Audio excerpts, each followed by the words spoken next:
The paradox of being single. Hey, everybody, it's Deanna Durrell here from thedancinggoddess.com. And I was having an interesting conversation with a friend recently.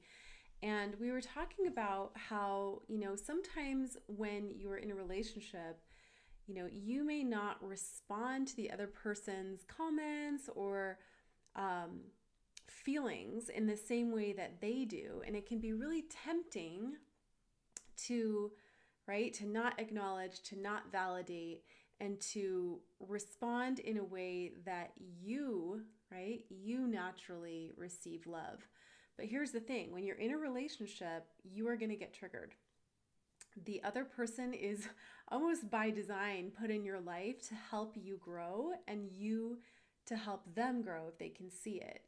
And so, it's often easier to be single, right? Because you don't have to consider anybody else. So when you are in partnership, it's really important to acknowledge and validate your partner, even if it's in a way that seems a little foreign or a little weird to you.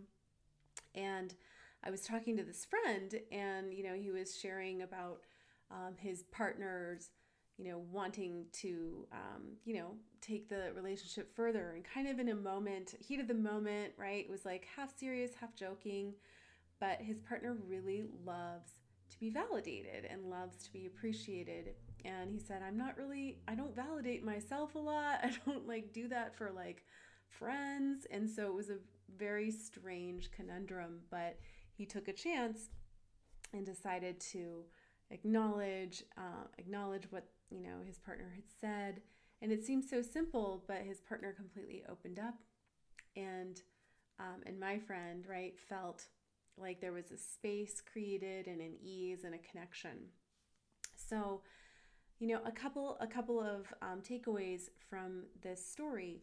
Number one, if you are thinking all your problems are going to magically go away because you're in a relationship, right? No, it's actually in many ways easier to be single. When you're in relationship, it's about amplification, expansion, growing, which also means you may get triggered, but that doesn't always mean that a relationship is wrong. And so the second takeaway is, even though your partner, if you're in a partnership, even though your partner may,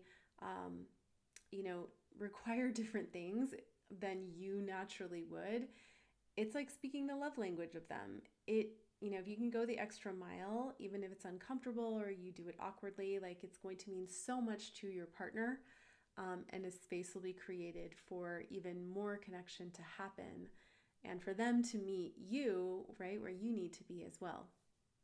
So, and then, I love the number 3. So I'm going to give you, a third takeaway from this. It's that, trust the moment that you're in. So if right now you're single and really desiring a relationship, trust that you have everything that you need inside of you to attract that person, right? There may be some fears there. If you're already in partnership and fears are coming up, trust the moment. Trust that you are equipped with everything you need, right, to really deepen that connection. And if it's not right, the universe is going to tell you that too. So just trust, trust, trust.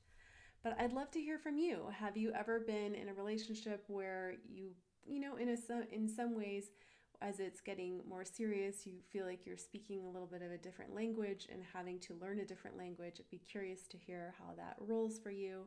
If you're single, how do you feel about being in a relationship? Are you open to being triggered and yet growing? Let me know in the comments. I'd love to just create an open dialogue around this. And we are at a midpoint in December. So, the year is not over yet. All right. And I'd love to hear from you guys. If you're not already on the channel, please subscribe and make sure you check out the website so you can get free goodies on how to have empowered relationships and trust and love yourself. I'll talk to you soon.